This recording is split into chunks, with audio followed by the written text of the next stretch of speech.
Shalom, salam damai. Sebelum saya bahas perikop ini, mari kita baca bersama isinya dari 1 Korintus bab 15 dengan judul perikop Kebangkitan Kita. Jadi, bila mana kami beritakan bahwa Kristus dibangkitkan dari antara orang mati, bagaimana mungkin ada di antara kamu yang mengatakan bahwa tidak ada kebangkitan orang mati? Kalau tidak ada kebangkitan orang mati, maka Kristus juga tidak dibangkitkan. Tetapi, andai kata Kristus tidak dibangkitkan, maka sia-sialah pemberitaan kami dan sia-sialah juga kepercayaan kamu. Lebih daripada itu, kami ternyata berdusta terhadap Allah, karena tentang Dia kami katakan bahwa Ia telah membangkitkan Kristus, padahal Ia tidak membangkitkannya, kalau andai kata benar bahwa orang mati tidak dibangkitkan. Sebab, jika benar orang mati tidak dibangkitkan, maka Kristus juga tidak dibangkitkan. Dan jika Kristus tidak dibangkitkan, maka sia-sialah kepercayaan kamu, dan kamu masih hidup dalam dosamu. Demikianlah binasa juga orang-orang yang mati dalam Kristus. Jikalau kita hanya dalam hidup ini saja menaruh pengharapan pada Kristus, maka kita adalah orang-orang yang paling malang dari segala manusia. Tetapi yang benar ialah bahwa Kristus telah dibangkitkan dari antara orang mati sebagai yang sulung dari orang-orang yang telah meninggal. Sebab sama seperti maut datang karena satu orang manusia, demikian juga kebangkitan orang mati datang karena satu orang manusia. Karena sama seperti semua orang mati dalam persekutuan dengan Adam, demikian pula semua orang akan dihidupkan kembali dalam persekutuan dengan Kristus. Tetapi tiap-tiap orang menurut urutannya. Kristus sebagai buah sulung, sesudah itu mereka yang menjadi miliknya pada waktu kedatangannya. Kemudian tiba kesudahannya, yaitu bila mana Ia menyerahkan kerajaan kepada Allah Bapa, sesudah Ia membinasakan segala pemerintahan, kekuasaan, dan kekuatan. Karena Ia harus memegang pemerintahan sebagai raja sampai Allah meletakkan semua musuhnya di bawah kakinya. Musuh yang terakhir yang dibinasakan ialah maut, sebab segala sesuatu telah ditaklukkannya di bawah kakinya. Tetapi kalau dikatakan bahwa segala sesuatu telah ditaklukkan, maka teranglah bahwa Ia sendiri yang telah menaklukkan segala sesuatu di bawah kaki Kristus itu tidak termasuk di dalamnya. Tetapi kalau segala sesuatu telah ditaklukkan di bawah Kristus, maka Ia sendiri sebagai anak akan menaklukkan dirinya di bawah Dia yang telah menaklukkan segala sesuatu di bawahnya, supaya Allah menjadi semua di dalam semua. Jika tidak demikian, apakah faedahnya perbuatan orang-orang yang dibaptis bagi orang mati? Kalau orang mati sama sekali tidak dibangkitkan, mengapa mereka mau dibaptis bagi orang-orang yang telah meninggal? Dan kami juga, mengapakah kami setiap saat membawa diri kami ke dalam bahaya? Saudara-saudara, tiap-tiap hari aku berhadapan dengan maut. Demi kebanggaanku akan kamu dalam Kristus Yesus Tuhan kita, aku katakan bahwa hal ini benar. Kalau hanya berdasarkan pertimbangan-pertimbangan manusia saja, aku telah berjuang melawan binatang buas di Efesus. Apakah gunanya hal itu bagiku? Jika orang mati tidak dibangkitkan, maka marilah kita makan dan minum, sebab besok kita mati. Janganlah kamu sesat. Pergaulan yang buruk merusakkan kebiasaan yang baik. Sadarlah kembali sebaik-baiknya, dan jangan berbuat dosa lagi. Ada di antara kamu yang tidak mengenal Allah. Hal ini kukatakan supaya kamu merasa malu. Demikianlah sabda Tuhan. Ini penting sekali. Bagian terakhir ini juga saya ingin menggarisbawahi ini. Janganlah kamu sesat. Saya kasih tanda merah ya. Janganlah kamu sesat. Pergaulan yang buruk merusakkan kebiasaan yang baik. Jadi, dengan siapa kita bergaul, hati-hati. Sebab kalau Anda bergaul dengan orang yang sesat, Anda akan menjadi sesat juga. Jadi jangan kamu sesat. hati-hati dalam bergaul. Pilih teman yang baik, yang jujur. Bukan berarti kita pilih-pilih teman, bukan.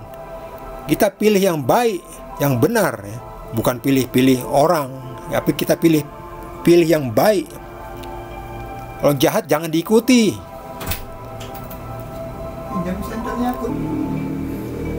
Perikop ini berbicara penting sekali ya, mengenai kebangkitan kita. Sebelumnya adalah kebangkitan Yesus. Saya mendapatkan pesan ya, komentar yang mereka protes. Yesus tidak mati, Yesus hanya pingsan. Mereka ini orang yang dikasih tahu tapi tetap bodoh permanen. Jadi mereka menyangkal bahwa Yesus itu mati. Dikatakan Yesus tidak mati, katanya itu hanya hoax. Jelas Yesus mati disaksikan banyak orang. Orang tahu jika seseorang udah mati ya, bahkan sampai 3 hari dengan luka-luka tidak diobati oleh dokter. Apakah kan hidup itu nggak makan juga ya, sehari, 2 hari, 3 hari ya mati. Kalau nggak percaya silahkan ditombak lambungnya, tembus ya ke dalam, dibilang terus tidak mati. Dicambuk dengan cambuk yang berduri ya, berdarah-darah, kehabisan darah, tidak makan dari malam ya, ditangkap dari subuh sekali itu kan, tidak makan, dicambuk, tidak minum. Bahkan Yesus mengatakan aku haus ya. Dicambuk di pakunya nggak steril. Mereka mengatakan itu di Filipina ada orang yang disalib. Di Filipina itu pakunya disterilkan, dan mereka yang berpartisipasi dalam prosesi penyaliban, mereka diberi injeksi anti tetanus supaya mereka tidak mati. Lalu mereka ada yang bilang itu disalibkan mereka di Filipina, mereka tidak mati. Ya mereka diawasi oleh dokter. Yesus tidak ada ya, pakunya paku yang kotor. Tidak ada dokter, tidak diberi injeksi anti tetanus, lambungnya ditikam, tembus ya, berdarah sampai keluar darah dan air ya. Berarti sampai dalam sekali itu ya. Lalu dikuburkan. Ya kalau dikuburkan sehari 2 hari nggak dikasih makan, nggak ada pengobatan, ya matilah. Dan orang bisa melihat kalau orangnya mati atau tidak ya. Orang tahu. Tidak ada detak jantung, tidak ada detak nadi, tidak bernapas, tidak diberi pertolongan selama 2 jam, 3 jam aja pasti mati. Kita kan butuh sesuatu ya. Sampai 2 hari, hari ketiga baru bangkit.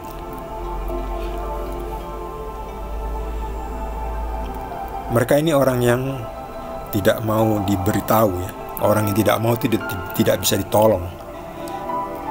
Orang-orang itu memberi komentar kepada saya. Ini di ayat ke-15. Ini dikatakan bahwa kami ternyata berdusta terhadap Tuhan. Dikiranya Paulus mengakui bahwa dia berdusta. Baca tuh yang lengkap. Ini maksudnya, lihat dari yang pertama ini ya. Kalau tidak ada kebangkitan orang mati, maka Kristus juga tidak dibangkitkan, dan sia-sialah pemberitaan kami.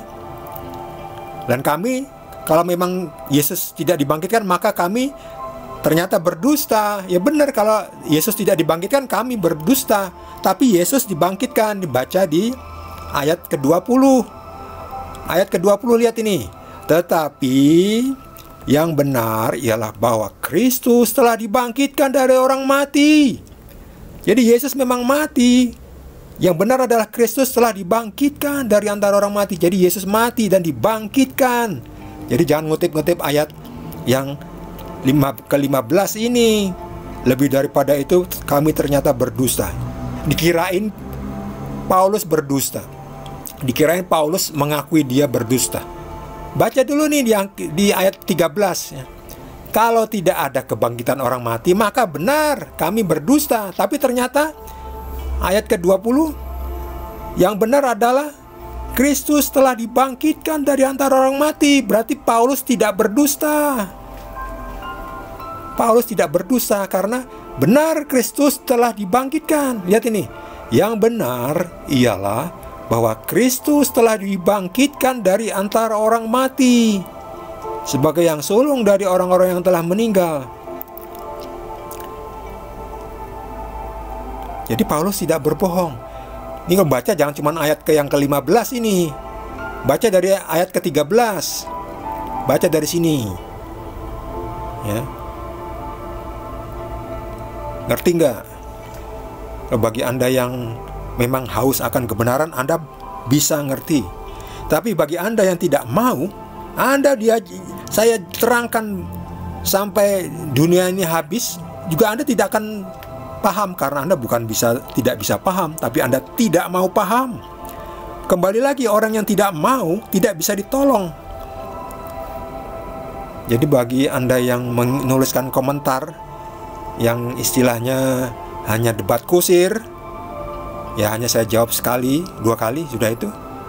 Ya, komentar Anda sudah secara otomatis terseleksi ya, tidak tercantum ya. Jadi kalau mau ngomong, diskusi itu yang benar. Kalau ngomongnya ngawur itu secara otomatis ya tidak muncul ya. Karena ini harus diseleksi dulu ya. Yang ngomongnya benar baru saya tampilkan ya. Kalau ngomongnya cuman sekedar asal jeplak, asal kusir, itu ya nggak usah, nggak ada gunanya ya. Anda malah memenuhi kolom komentar ya. Jadi kalau ingin benar-benar haus, ingin benar-benar bertanya, ya dijelaskan, saya jelaskan ya, dan komentar Anda akan muncul. Tapi kalau komentar Anda komentar kosong, bahkan dengan kata-kata yang kasar ya, tidak akan muncul ya.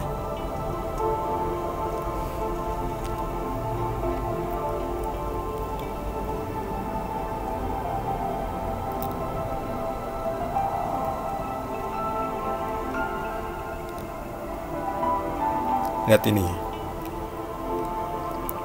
Sebab sama seperti maut datang karena satu orang manusia. Jadi maut itu datang ketika Adam jatuh dalam dosa. Akhirnya juga kebangkitan orang mati datang karena satu orang manusia, yaitu Yesus. Jadi kita jatuh ke dalam maut karena satu orang, yaitu Adam dan Hawa ya. Adam itu ya, manusia pertama ya, jatuh dalam dosa ya. Hawa juga istrinya ya, memberi Adam buah terlarang. Demikian juga sekarang kita diselamatkan oleh satu orang, yaitu Tuhan Yesus. Kita dibangkitkan bersama Tuhan Yesus. Jadi siapa yang mati di dalam Yesus Kristus, kita juga akan bangkit. Tapi siapa yang tidak mati di dalam Yesus Kristus, dia akan bangkit untuk dibuang ke dalam neraka. Kita berkumpul bersama Yesus di rumahnya, di kerajaannya, kerajaan surga. Jadi bagi Anda yang masih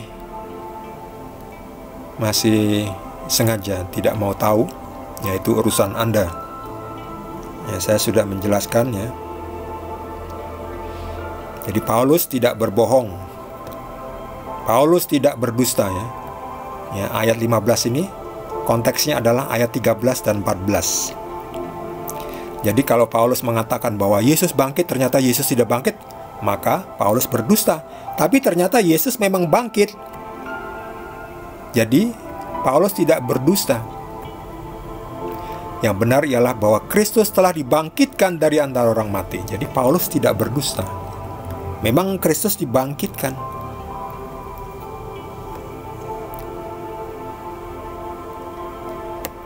Kembali lagi ke sini, ke ayat terakhir. Janganlah kamu sesat. Pergaulan yang buruk merusakkan kebiasaan yang baik. Jadi bergaul itu sama orang yang baik, yang akhlaknya itu bijaksana, bukan orang yang mengklaim berakhlak. Belum tentu orang yang merasa berakhlak orang benar, belum tentu. Jadi harus dites dulu hasilnya, apakah orang yang ngomong dia ini orang yang berakhlak baik, tapi ternyata perbuatannya cabul, jahat, nyolong, korupsi. Mereka itu menipu dirinya sendiri ya. Jadi bergaul dengan orang yang baik, yang benar-benar baik, yang terbukti baik ya. Bukan mengklaim baik, ngomongnya baik, tapi perbuatannya curang, cabul, korup, pembohong, dan seterusnya. Jadi jangan kamu sesat. Pilih teman yang baik ya. Bukan kita pilih-pilih teman, tapi kita pilih teman yang baik. Teman yang jahat jangan diikuti, jangan bergaul, sebab nanti kamu jadi sesat. Kamu jadi bisa terbawa arus. Makanya orang yang bergaul dengan bos yang korup, hati-hati, Anda jadi terbawa-bawa, nanti terseret-seret dengan kasus korupsinya. Jangan mau. Lebih baik dipecat, Anda selamat, Anda dapat pekerjaan yang lain, daripada Anda ngikuti bos Anda yang korup, nanti Anda ikut-ikutan ditangkap.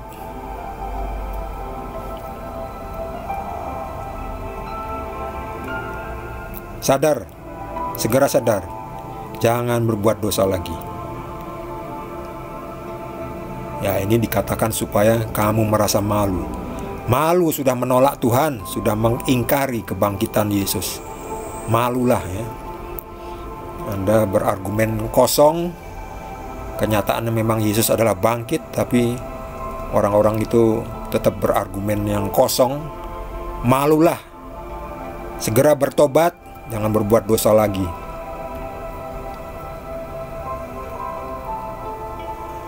Bagi saudara yang mendapatkan tambahan pencerahan dari Tuhan Yesus, boleh juga berbagi dengan kita semua. Bagi yang belum subscribe, jangan lupa di subscribe dan juga di like. Kita akan lanjutkan dengan perikop berikutnya dari 1 Korintus. Terima kasih. Tuhan Yesus berkati kita semua.